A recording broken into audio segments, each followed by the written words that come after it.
We're Hey, here we again. are we are back once again, one more week in a row. I don't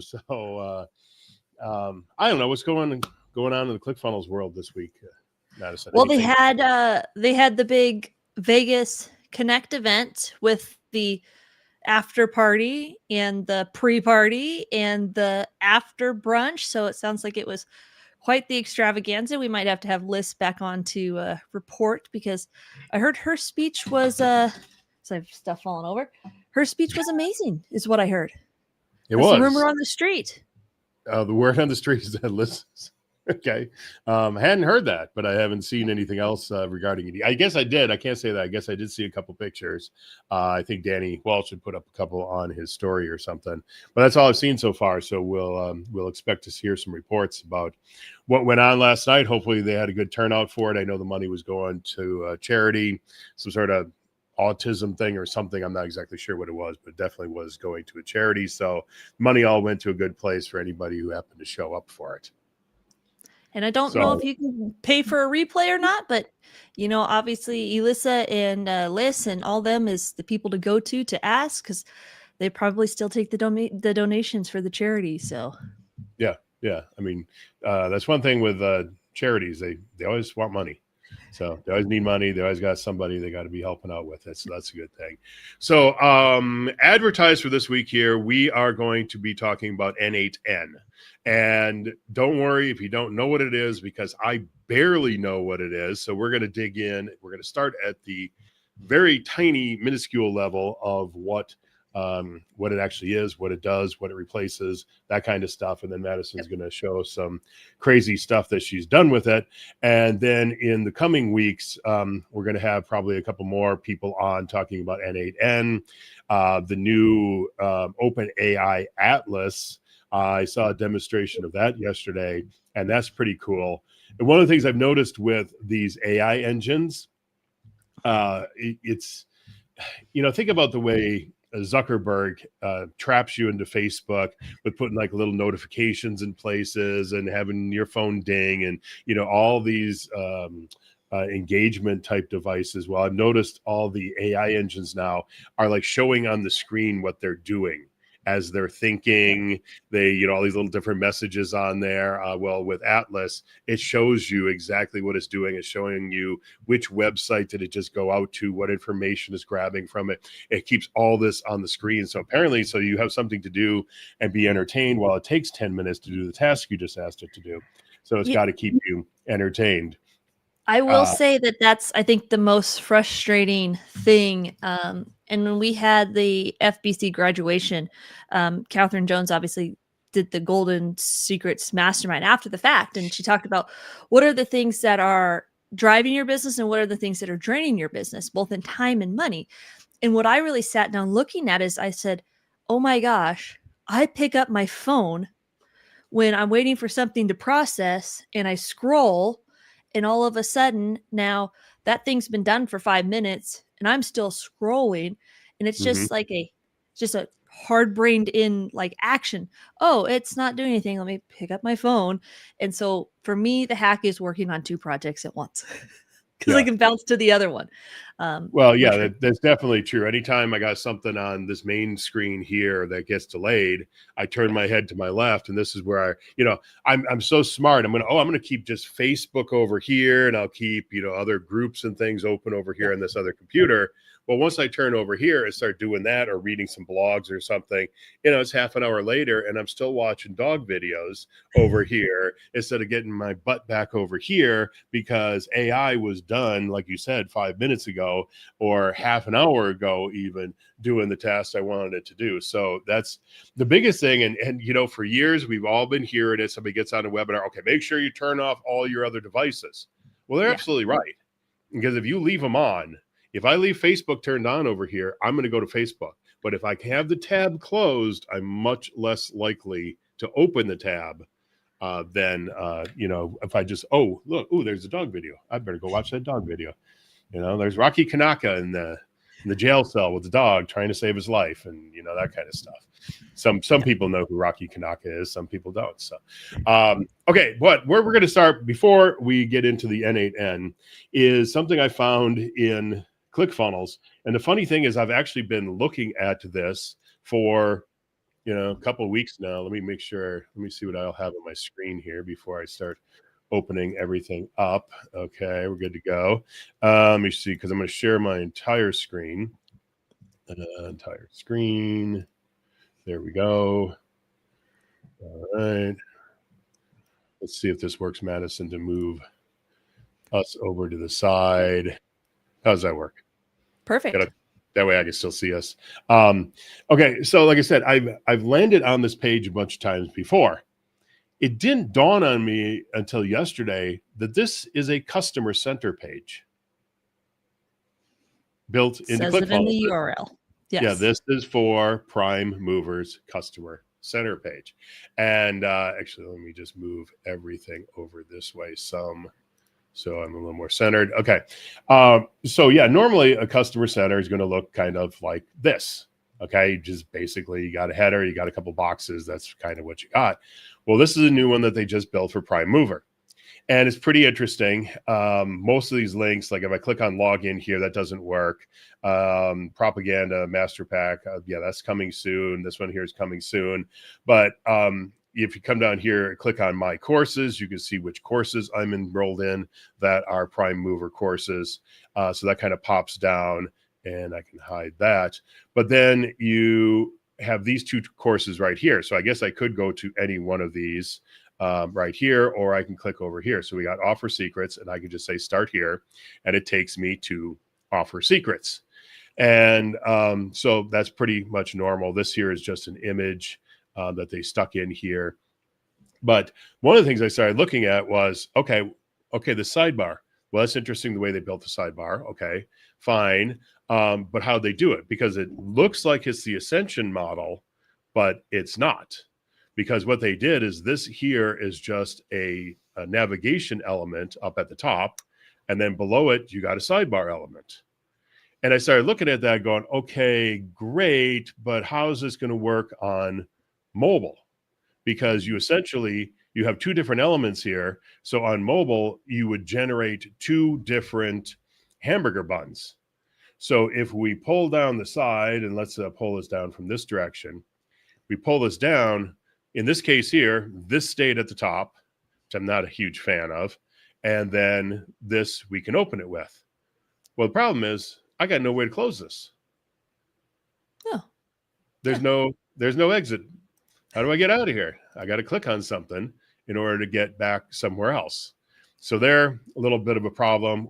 We could work on fixing that for them. And then I like this at the top where you had the little back dashboard here, and I'll show it to you again as I go into selling online. So they got this up here at the top on all of them. That's good. I like that, even though the colors don't really match. So on this one here, they did exactly the same. They got navigation, then they had the sidebar element. And again, let's take a look at this one. We'll bring it down. In this case here, they don't have any navigation on this page. So if you're on mobile, you got basically one page to look at, I guess. Yeah, that's pretty much what you got here on this first. Well, actually, I don't even know where did that stuff come from. It says here, go to workbook and notes, go to 2025 replay. Let me see, is that... okay. It must just be hard-coded in. Okay, like so these a specific mobile view. Yeah, so it's a mobile view of just like the top. Now, was that all of them or just some of them? Yeah, so it's like the top 4 of the replays. Okay, so you kind of get some of it. But in a case like that, if you're going to do this, okay, fine, lose the header. I mean, lose the hamburger bun at the top, but just drop a new sidebar element in here. That's all you got to do. Just put sidebar element right here on the page and you're good to go. But the other thing I thought of is here, let's go into this one here. I thought, okay, so here I'm using the Ascension model. So I have a couple of tabs up here at the top, or links up here at the top. I forget exactly what they call them. Then these here are known as your tabs. And I thought, well, the simplest thing to do is build this out exactly how you normally would, except you come in here and for the level of the tabs right here we go. all I would do is say display none, take the tabs out, and when you build out the structure, so you're building out the structure inside, you can see this over here, right on left, Yeah. Matt. Yeah. The Okay. course. Yeah. Yeah. Yeah. So as you're building this out, these top three modules here are expendable. So they would have been what was showing on the screen here. So let's say they would match up with this here. So you put them in, and you just, this is section 1, section 2, section 3, you could call it. But then all you would see inside of it is this stuff right here. That's what you would see inside of it. And I think that's a lot simpler way of doing it, because no, that's not where I wanted to go. I lost the frame you were in. There you go. That's a lot easier way to go. Just hide this. And then to make it look proper, you would then like put the coloration in the background of this again. But that was taken out because I was matching what the original prime mover looked like in the first place. So that's why that looks. So that, I just wanted to show everybody that they did it. It was cool. I would definitely make some improvements to it, and we went through a couple things there. But it just goes to show, here, like I said, I was looking at that thing for the longest time, and this what I clicked to get out. Yeah. And I probably was on that page half a dozen times before I realized it was a customer center, and I was like, oh, there you go. Start thinking outside the box and what a customer center can really look like. Yeah. And then again, what you can make a course look like. So like I said, on that one page, instead of having on the mobile view, just completely remove the sidebar, completely remove the hamburger bun, and just drop the sidebar right in the middle of the page.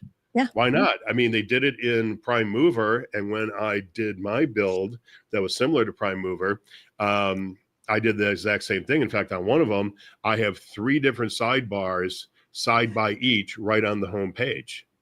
And you can just go in there then, you see basically the entirety of the course right there on the home page. Just go in and click on whatever lesson you want. You don't even have to go through the tabs to try to find your lessons. So there's a lot of flexibility on what you can do with these courses inside of 2.0. And I think it's like the thing that is the beauty of 2.0 is it is a choose your own adventure, right? It is however you want to structure it. If you want just the basic, you don't even want to mess with it. You just want to make a course, push it for sale. They have that functionality, right? It's there. It looks pretty. It works. You don't have to worry about buttons being broken or anything like that. If you want to get crazy with it and create something that is either a true experience or has the feels of whatever you want your course to feel like a lot of the monster stuff, I did kind of like monster themed or steampunked or something like that. All of that can be built inside of a customer center, inside of a course module, all of that. It is just takes your creativity and playing around and just trying to figure out how you can reuse different elements for different aspects of it. Yeah. And one last thing I will say, because I have been doing a lot of work back in membership sites, courses in 2.0 this last couple of weeks. One thing I found is if you take a course and you copy it, or you make a share funnel of a course in one workspace and you move it over into another workspace, when it gets over there, go through and look at what it all brought with it, because it brings more than just the course. First off, it says it'll only bring the course structure. Well, let me tell you, it brings all the content of all the lessons and all of the module pages. So if you're sharing it from one to the other and you don't necessarily want the person that is going to see all your videos or whatever, make sure you go in and replace those videos with some generic thing. I do it with like this fire scene, fireplace kind of thing. And then also it will bring in the style guide with it, which is great, unless you have a style guide of the same name in the other workspace. So it got to the point where I had the prime mover one. I was moving a couple things from one workspace to another. I ended up with 4 different versions of the prime mover. They're identical, but I ended up with 4 different style guides, all called prime mover, in the other workspace. And each one had a couple of different lessons or modules or pages or whatever in there. And so I was like, okay, well, I got to consolidate all this. Well, the truth is, if you go to the styles, and I could show up, but I probably won't right now. You just go to the styles, and you click on the styles, it'll show you. So here's prime mover and the stuff that has the prime mover style on it. And it'll show you like, all 4 of them. All you got to do then, it doesn't look like it's a hyperlink, but it is. You can go in there and click on any one. Let's say it's a lesson. You click on the lesson. It will open up. It'll take you to the lesson page. Like if it's a site page, you can navigate there, go there, click on the gear, change it. And so what I had to do then is take, all of them, consolidate it into one style guide. And then if you're lucky, you can delete the style guides. I got about a 50-50 shot on getting the style guides to delete. Same thing with the themes. When you pull in a course, you share a course, it shares the theme with it too. So all the images that are associated with the theme and a whole bunch of other stuff. And then again, I'm like a 50-50 shot on getting the themes to be deleted. So just be aware when you're sharing this stuff here, it's bringing a lot of garbage with it. And you got to look every time you move it over, what it brought with it, what you need, what you don't need, and clean it up right away, or you're going to have hundreds of files that you don't know what they're for. So just be careful with that. No, I think that's exactly right. Like, and I think the hard part is like, if you get in a situation like that, I always like star the style guide that's the main one, just because it's easy to distinguish, especially if something's happened. You brought over a couple share funnels and now they have the exact same style guide name. Just tick the one that you're going to use, get it started, and then use that one and replace it in all your funnels. And then but I'm it's not real. like, I mean, it's seriously, it's like 3 clicks for each one to move it over, get them all into the same style guide. Yeah. And then if nothing else, even if you can't delete the other style guides, change the name on it. Yeah. Just say, test, or what I do with a lot of them, I just call it delete. That way I know at some point in the future, I'm good just to delete this. Yeah, when they clean up the ability to be able to delete some of that stuff, you can easily just get rid of it then. Yeah. But all right, that was it. That's all I had to talk about directly related to ClickFunnels. Now we're going to be dazzled by whatever Madison is doing here. So first off, Madison, what the hell is N8N? Well, N8N is just like a tool like Zapier or Make. It is a way that you can plug together multiple different, they call them nodes. Think of it, it's just like a workflow builder, right? Where you go through here and you want to send an email and you want to send an SMS and you want to tag somebody, blah, blah, blah, all that thing. Just think about that for every single app that has what's called an API, which is a automated programming interface, I think. I always forget what it stands for. I can look it's the way that computers talk to each other. Okay. Yeah. Standardized way. So anything that has a API or N8N has built in a custom node for, you can communicate with, just like the elements in a workflow. This now opens it up. Somebody said application programming interface. Yep. I just Googled it. So just think about when you have workflow steps inside of ClickFunnels and that send email, notify, N8N just allows you to do all of that with pretty much anything on the web, any app, any service. They don't have a specific ClickFunnels one, but you can access the ClickFunnels API using the API. Okay. So show us an example first, and then let's walk through that in detail. First off, obviously it's a tool.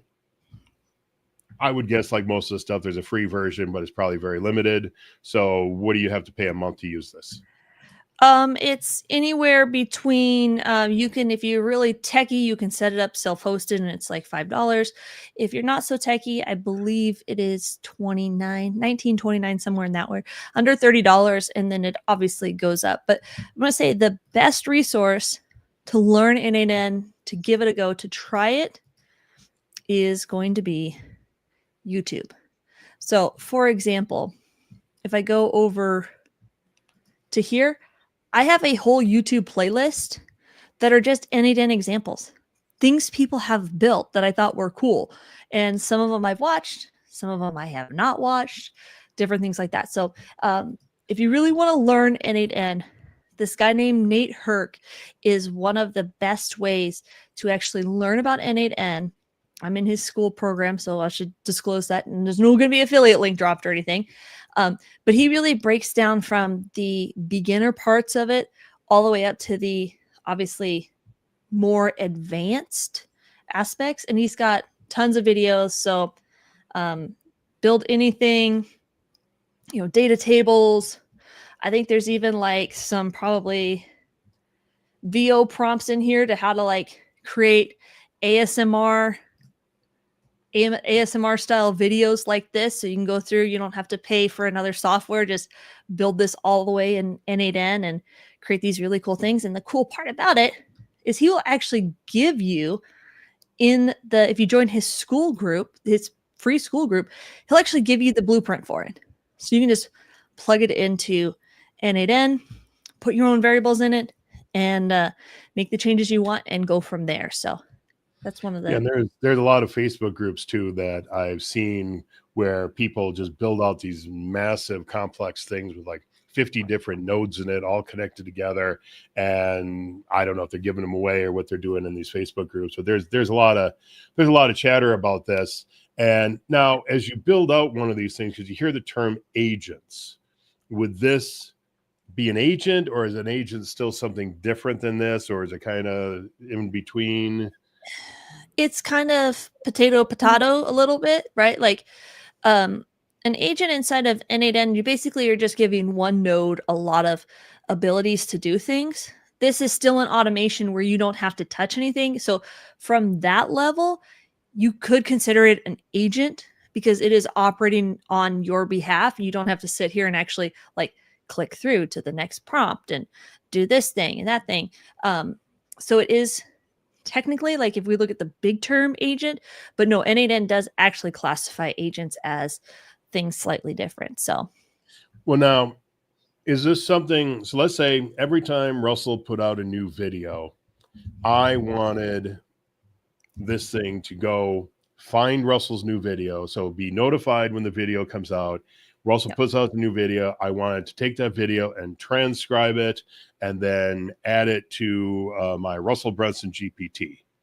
Is that something like that you could do with this? Sounds like about 3 or 4 steps probably to do that. Yeah, no, absolutely. So I was just going to see, I didn't know if he had an agent view actually on this one, but I don't think so. It looked like it was in the thumbnail, but so the cool thing about, oh no, I'm spoiling another thing. All right. So N8N looks like this. So if you obviously know what you're going to build, so I would go through normally and be like, I'm going to trigger this on a schedule. So I'm going to do a trigger at 2 a.m. and put this in here for now. And it makes this little node. Okay. Now, what Dan ultimately wants to do is he wants to go through and scrape YouTube and get all of Russell Brunson's videos, right? So to do that, you got to go to this cool little tool called Appify. And we're going to look for a YouTube scraper. Okay. So there's a lot of them right here. We're just going to take this one, try for free, or I already have it in my console. Okay. So we can see like this. We can go into direct URLs, and I already have Russell Brunson in there. What a crazy, right? Yeah. So I could actually go start, and this thing is going to run in the background, right? But obviously I had to go through and I had to click start. I had to put Russell's YouTube in there. I had to go through and tell it how many videos I wanted it to scrape, so on and so forth. So while that's going, what I would do, right? So it's coming up, this video. Oh, I also can sort these by top views or most recent. So this is actually sorted by top views. I'm imagining, because that one says 2017, right? Yeah, that's a while ago. So we have the URL. Just going to show an ad. Oh no, it's this one. Okay. So it's kind of like the original ClickFunnels one with the naked squirrels. Yeah. Well, that was at the gold digger video. Yep. Yeah. Yep. And then go all fields, and I can see, all of this information at that, how many videos are on the channel. That would be current number. Same with this, it's current, because you can see as it goes down, it doesn't change. It has comments. Comments are turned off, which is an X. Description. So I can go through and get all the links that he puts in the description, all the hashtags. And obviously you can see kind of like all of how many likes that specific video has, number of subscribers, text. So this is what would be on like the description of that video, thumbnail, title, URL Does it give you again. the tags? Yeah. It just gives you the tags that are on it. It doesn't actually give you like the embedded tags that are in it. It gives you the hashtags. Okay, so I'll give you so give you the hashtags, but not the actual tags that you put in the description and stuff. Which is surprising to me because that's all. It's just these ones that are down here. Okay, just the ones that are visible. Yeah. Okay. And technically, we don't know, right? We don't know that this doesn't have SEO tags. It may or it may not. It probably does, but Well, tools like vidIQ or TubeBuddy or something like that, they can pull the tags on every one of these videos. Yeah. That's the main reason I was asking. So it does not have the ability to do that because it's not as connected to YouTube's API as the like vidIQ or something would be. Now, there technically could be a scraper in here, or they call them actors, that actually is capable of getting those SEO tags, right? It's just, choosing which one you want. So, okay. So everybody, so you're on this Appify thing. So everybody creates their own little app and they may or may not have what you need. And so you're going to have to go through and pick out which ones you want. Now, how much does something like this cost, this Appify thing? So it's based on the credits, and you can see this one is going to scrape 1,000 videos for $5. And so you get $5 worth of credits for free. And then the first level of paid is $32. So that basically allows you to spend up to $32. After that, they just charge you by the dollar that you spend. There is obviously higher tiers. Like as you move up, you get more usage. You get you can run more things at one time. You can do all of this different stuff. But for most people, you can just set at that basic level. Okay. So on the most complex ones you've built, how many of these Appify apps have you, or what did you say they call them? Appify, actors. Actors. How many of these actors, I don't know. I mean, they're probably as good as Hollywood actors. So, whatever. How many do you have all strung together? Several. I'm not actually sure, the term, but in order to get these into N8N, you got to go through here and use what's called an API endpoint. And so I always use this one that says run actor and get data sets. So I view the API reference. It's going to scroll down. The only thing you got to do is you got to grab the actor ID, which is a little tricky. It's up here in the URL. So I put that there. And then I'm just going to grab the JSON, which is all of these little selector options here where it says manual. You just go over to JSON. You just copy that, right? Super simple. Paste it in there. And now what you got to do is grab this, what's called your cruel. Copy this. And now back in our N8N workflow, any node that's not, so like I'll show you like, right, Slack. There's a Slack node. It's already built in. I just have to log into Slack and allow me to do all of these different things. So if there's not one, because I don't believe there is one. Oh, there is an Appify one. Oh, okay, cool. So you can just go run an actor and get a data set. But I have to install the node, but I'll just do it this way. So hang on. So because there is an Appify in there, you didn't have to go through and grab that JSON object and all that then? No, but I'm just used to it. So I'll just show you, because there might be things that are not in there that you have to do this with, right? Yeah. So the cool thing about it is you just make this an HTTP node, and that cruel that I copied, I just put it in here like this. And this works about half the time. And now it has put it all in here. I didn't have to type anything. Like it's already got the URL. So you said it works half the time. So it works more like 70. There's sometimes it doesn't work, but for the most part, it will work quite often. Just refresh your page and try it again. Yeah. It doesn't. Yeah. And again, as Sometimes you might have Madison to, said at the beginning, she learned how to do this watching YouTube videos and that particular person. So rewind the tape, find that guy's name, go watch his videos, because obviously we can't give you all the details here. She's going through yeah. it pretty quickly. Yeah. I also paid for an accelerator course too. So I Ah, did see, learn there through you that. But I learned from the fancy people. But yeah, go. Well, it's like you know, and FVC, there's but for AI probably automation. So there's an N8N course coming to Offer Lab soon. I'm guessing here at this point, nah, if I there's got not bigger already fish one to there. fry. Who knows? Yep. So you'll see, obviously, you're going to have to grab your API token from Appify. But what I do is you can come through here, and I have them saved.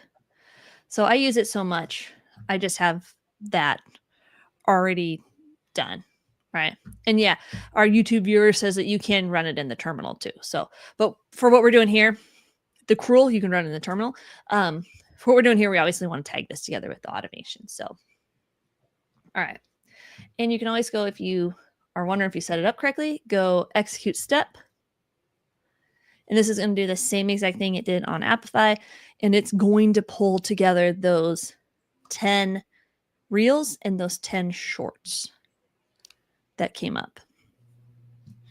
Okay, so we're building this now, but because you said you want it to run every day at 2 a.m., it will go out there and grab all of them, or do you limit it to just 10?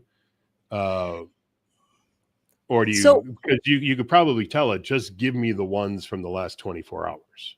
yeah, exactly. Okay. I mean, like if I was actually building this for myself and I was cautious about credit usage and all of that, I would probably put in a step here where I saved all the video titles to a Google Sheet and made sure it passed. It didn't transcribe the ones that were already transcribed on the Google Sheet.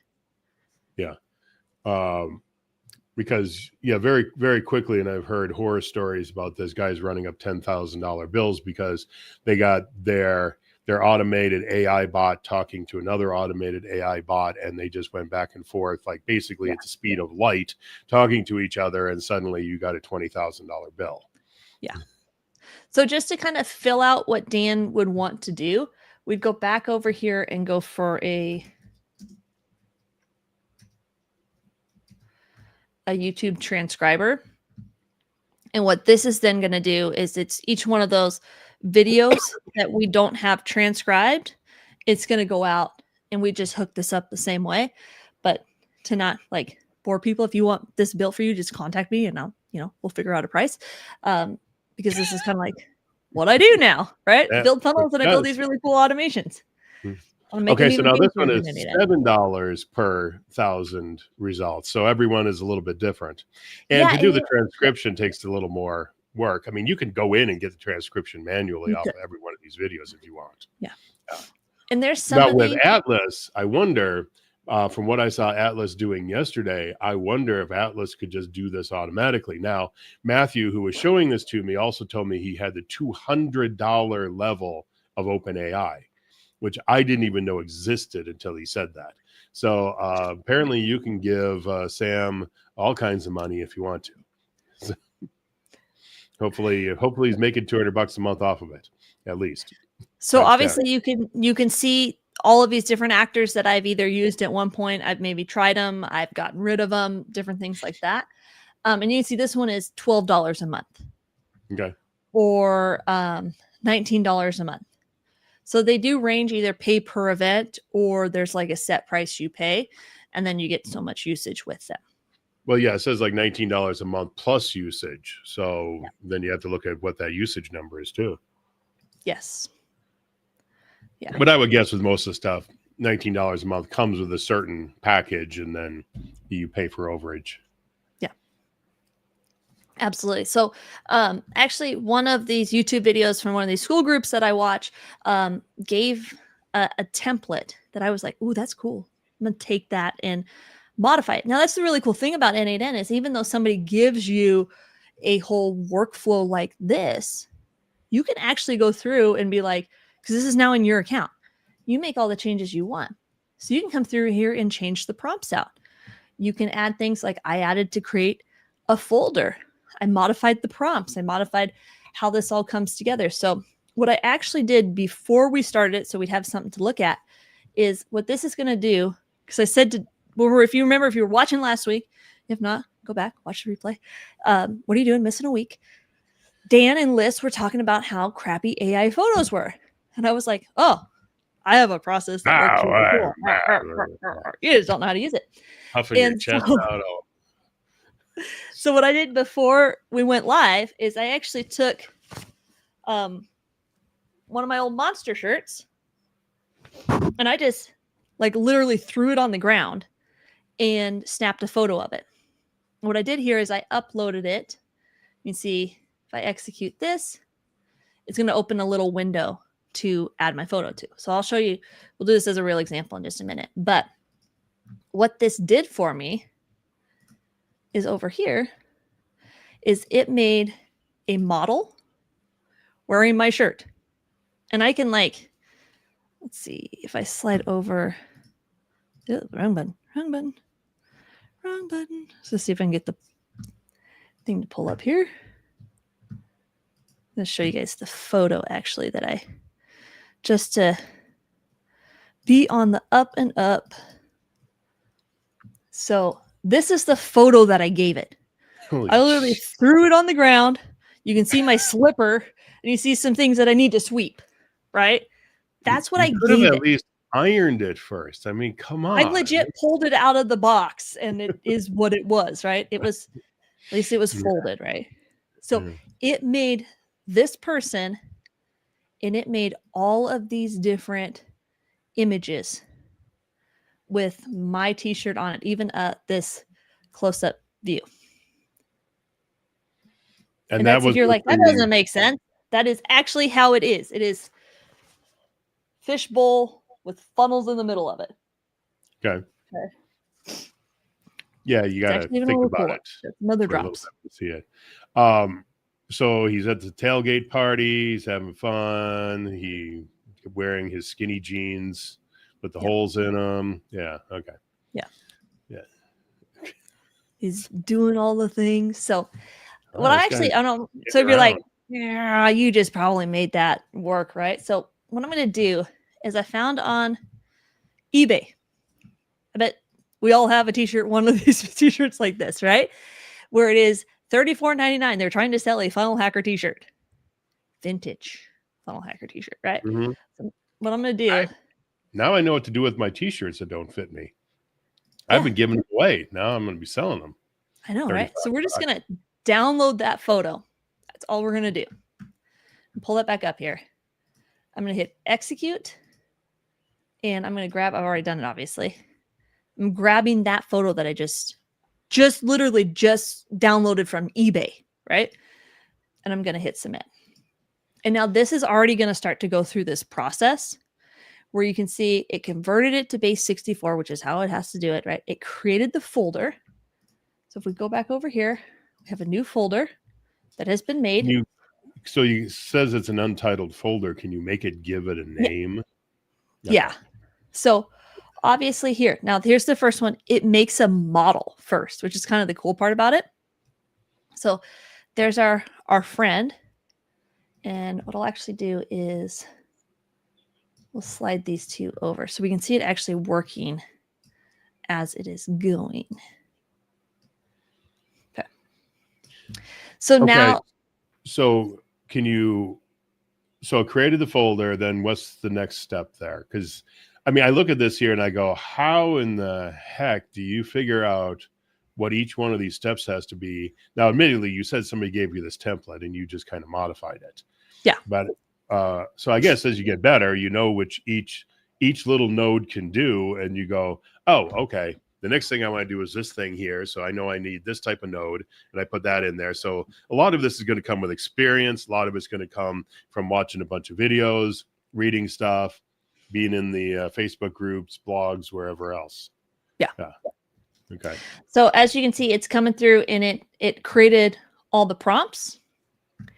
And it has, what it's going to do, it's going to split each one of those up. So if we can go through here and look at the prompts that it's doing and it's creating. And now here we go. We're starting to see them come in. So that's the full length front. Okay. So these are the image prompts. Then what are you using as the image generator? It is using, oh shoot, I went backwards. No, crap. I think I hit the wrong button. It's using Gemini or Nano Banano, you know.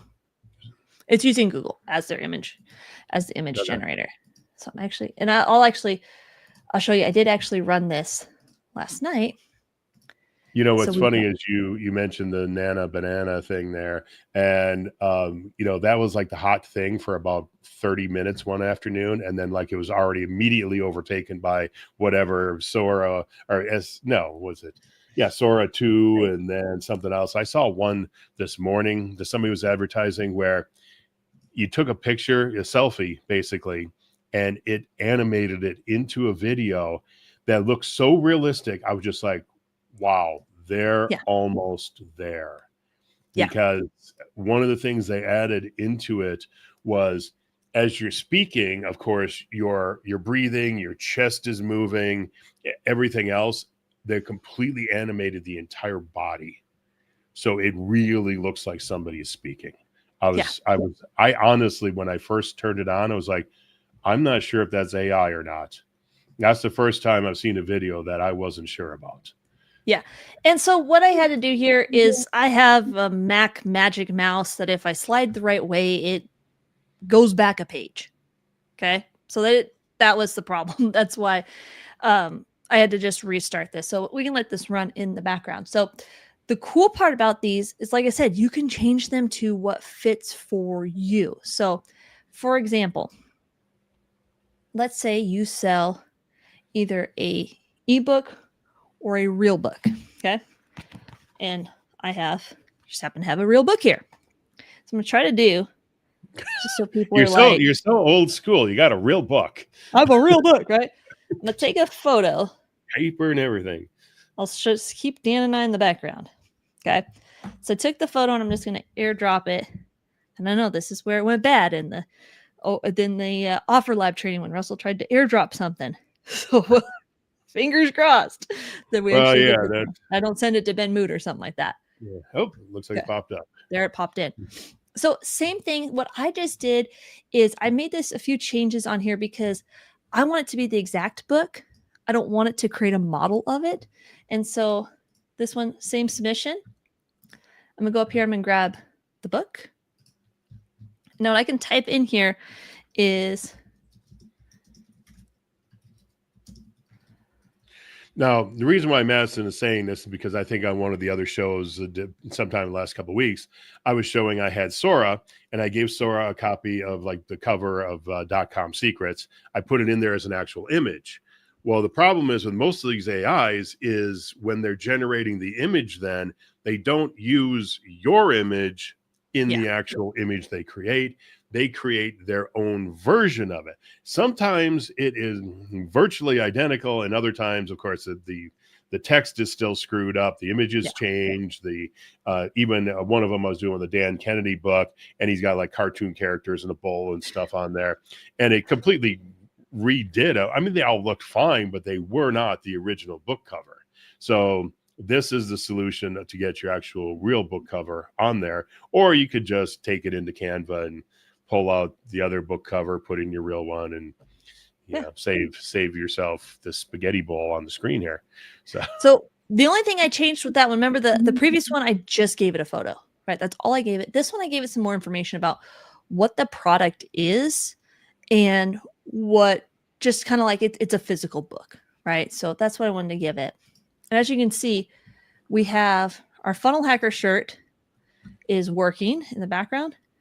And here's the cool thing. Now, if you actually sold those shirts like on your website or on your funnel, you would want like photos of them in action.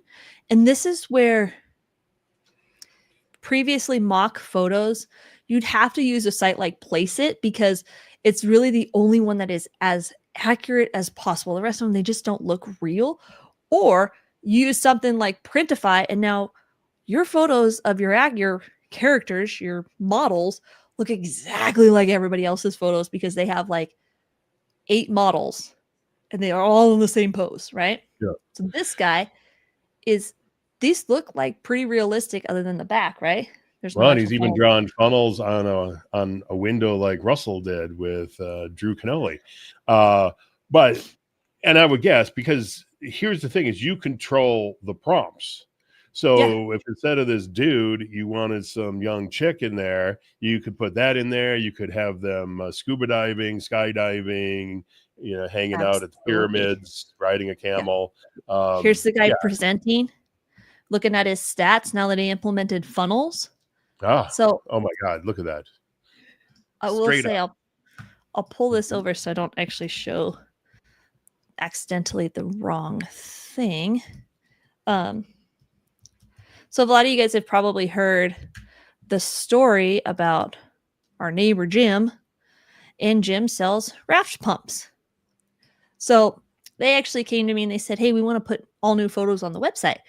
And they said, "How much would that cost?" And I was like, "Oh man, the hard part with the photos on the website is they all got to look the same in terms of like the color grading, and that's what I've always struggled with." And I'm like, "Ding ding ding, I just saw this thing." And that's what really prompted me. So here is like, that's a pretty dang good representation of what Jim sells. It's a pump for your raft. So what I did, I put it into the same thing. And obviously I had to modify it, had to learn like it doesn't have a T handle. It's all screwed up, right? So I was like, don't change it. But then it went through and created these action or like lifestyle shots. Well, and that is a good point, because anytime you give AI an image, it wants to just kind of go wild with it. Yeah. Oh, this thing needs a handle on it. This thing needs a bow tie on it. Yeah. And it'll add stuff. And so you gotta, you let it do it once, you watch how it screws up, then you go Yeah. back into your prompt and you go, no, it has to look exactly like this. Do not add, every time they like try to add Yeah. something, I always put in there, do not add these Yeah. things, because it'll just Yeah. try to put them back in again. Yeah. So you have to, it's, as I said one day, AI is the smartest person you'll ever meet, who has a really bad memory. Yeah. So you can A tell little it, bit no, ADD. Yeah. make it look exactly like this, and then 10 minutes later, it'll start putting that handle back on it again. Yeah. If you don't specifically say, don't put a handle on it. But like Yeah. this shot right here, like you would have to pay somebody, a very experienced photographer, to get this shot for you. Or somebody who's really good with Photoshop or something like that to cobble together different images into this. Yeah. Yeah. On So all of the above. yeah. So now we got our funnel hacker guy. He's given us some different designs. If we go back, now we have it starting to create the book. So there's just the front of the book. And remember, I gave it like the photo I actually gave it was that one. And you can see Dan and I in the background. I'm taking the photo, right? So pretty dang accurate. And it's done at some different angles. Obviously, the covers, this is not quite right. But I'm like, Spelled sleeve wrong, but yeah. But I'm like, maybe I should make the cover like that, right? And now it has added other, because this is the way I've told it to do things, is to create photos that I can use inside my funnel. So specifically, like if I'm talking about the pain of what it's like before you have this book. And then here's a girl reading it. Here's kind of like the after, right? She's got confidence and all that. now, is there consistency between the characters? I didn't notice it was the same girl from one to the next. Or did you not care? I didn't really care. I didn't train it. I didn't give it that or train it on that. It's Okay. pretty close though. Yeah, I mean, it's not like that's she's why like a that's when I saw redheaded that. I was like, one. that And kind of, they kind of looked like the same girl. Her hair was down, then her hair's up. mm-hmm. And Now, one thing, she could be the one with her back to us here with the long hair again. So yeah. one of the Now, things is that it a I need to requirement do, if you're a girls softball player to have long hair? Because I yes, noticed that with girls volleyball teams, they all have really long hair. I was just like, that is yes, just weird. it's You it's watch been it, the and trend. It's been every the girl trend. on every Yes, team has long hair.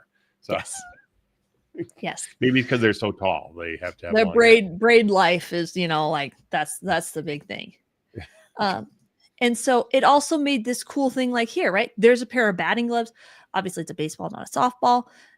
There's the book. different things like that. Here's another one, 100% inspiration guaranteed, coach recommended, athlete approved. So one thing, and I modified this last night, that I would go through and continue to tweak, is like, it needs to know that the size of that book is not 8 by 10, right? The size of this book is 9 by 6, I think. So like that would be something I would go through and make the prompt and have it change. Like, there she's reading the book. Like, and all the other girls are in the back laughing at her. yes. Staring at her. Oh my God, she can read. She can read, yeah. So just a couple of other examples of how I did this is, so I made Rowdy stickers. Okay. And so what I gave it is, I gave it basically a drawing like this from Canva. And it went through. Some of them are not quite perfect, right? But still, we've gotten like 12 that are usable. There's one on a mug. Stickers are really, really hard to display in mock images. And they're hard to, they're hard to get right. It's hard to take your own photos of a product, especially if this is something that you just want to turn over really quick in a funnel.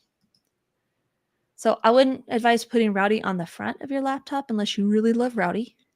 Yeah, but like, put him on the screen. Put him on the screen, right? Look at this little package here.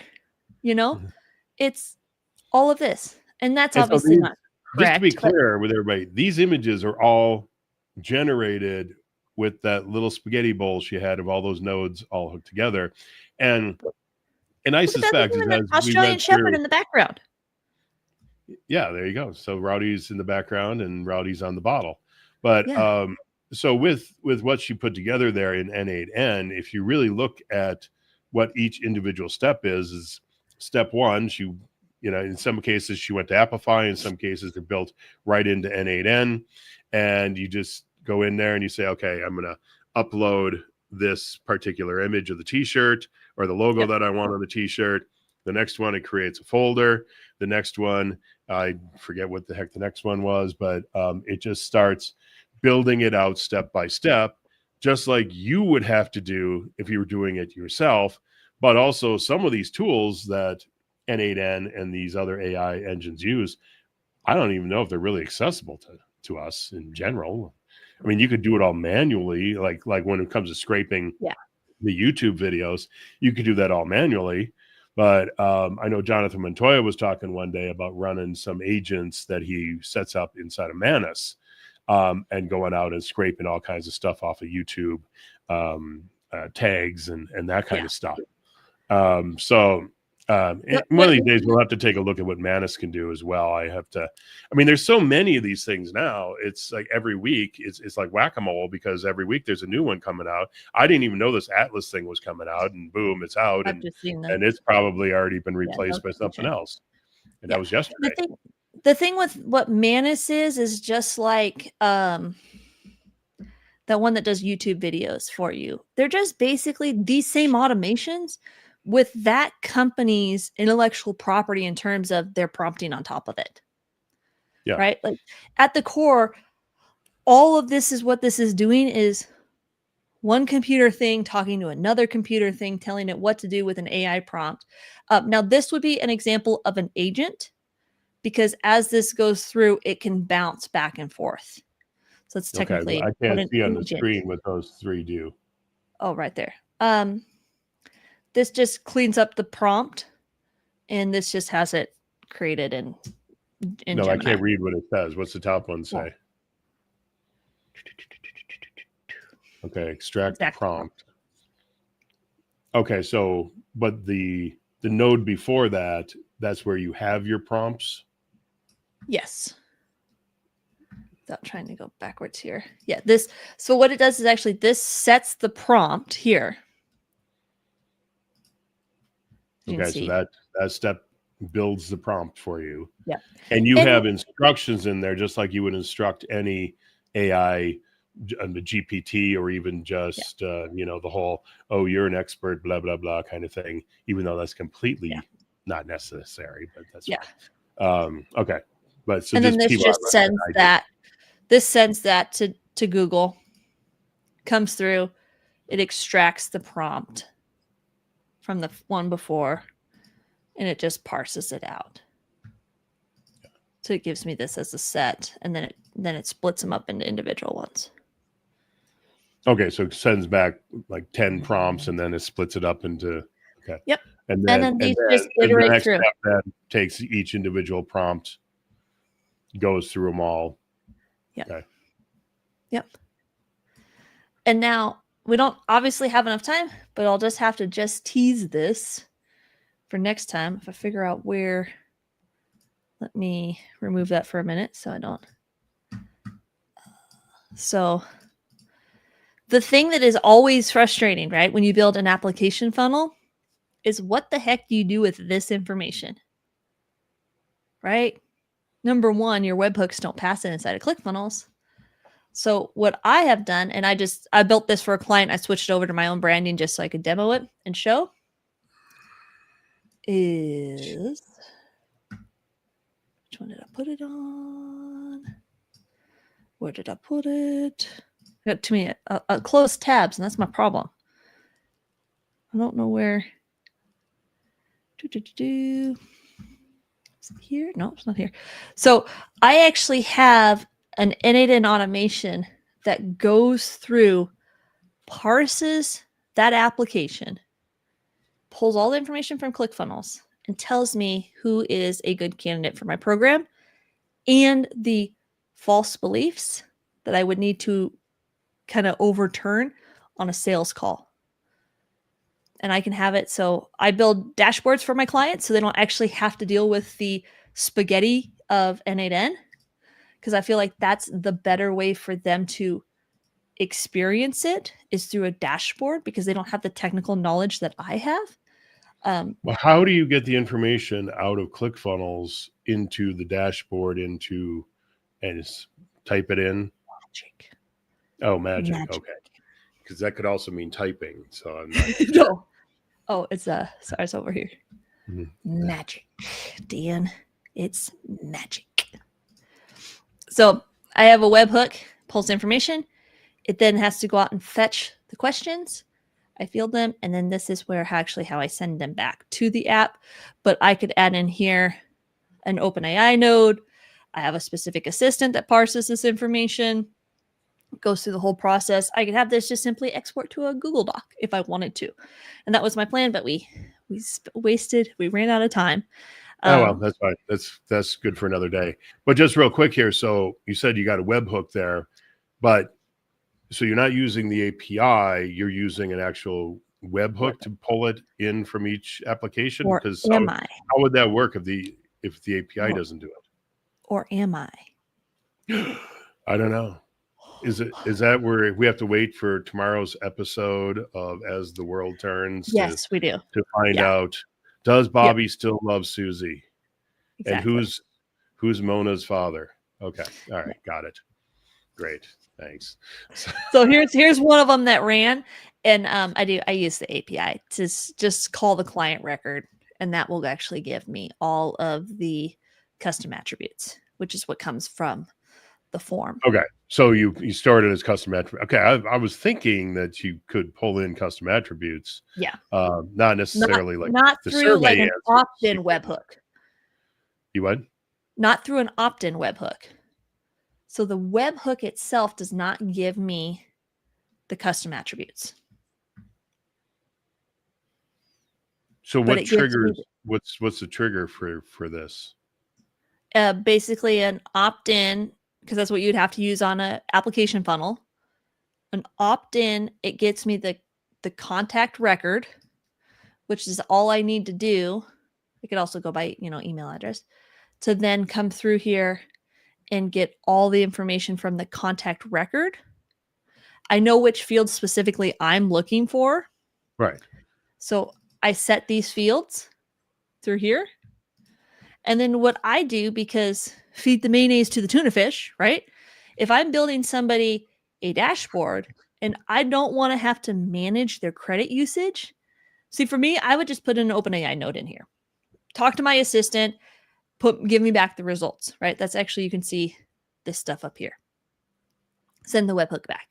But I'm like, I don't know how many times they're going to run this. I don't know if they're going to run this 5 times in a year or 5,000 times in a year. And I don't want to have to be responsible for paying for the credits. So that's the other thing is I send this back to the dashboard that I build for them, where they have to put in their own API key for OpenAI, pay for those credit usages themselves. They can still access my custom assistant on the back end. But that's why I don't have the assistant in here. But if I was just doing it for me, I just plop the assistant in there, which is just this guy right here, takes the information, spits it out. Now, because I have it parsed through a web dashboard, I can do some other like cool things with it, make it look pretty, all those different things like that. But if I wanted it simple and all I cared about was just the information coming out of it, I could put the model in, have it send me an email, and done. Okay. All right. Well, you're going to have to show us all that maybe coming up in a couple of weeks or something, because next week we might be talking about Atlas. I don't know. We'll see. Unless something else has like taken its place. Well, yeah. Yeah, that's what I said. It's every week is something new. I gave up a year and a half ago, even remotely trying to keep up on this stuff. That guy Matt Wolf, I don't know. Yeah. I mean, it's become his full-time job a year or two ago of just doing nothing but trying to keep up with the AI stuff. And I don't know. I haven't looked at any of his stuff lately. Maybe he's given up. I don't know. Just I don't think throw so. the towel. Throw in the towel. So. Yeah. So okay. All right. Well, I think we should get out of here. It seems we're over an hour, and we'll see everybody next week, and we'll talk some more ClickFunnels. We'll talk some more automations, and we'll just keep pushing this down the road. Exactly. Right. Until we get canceled. See you. Bye.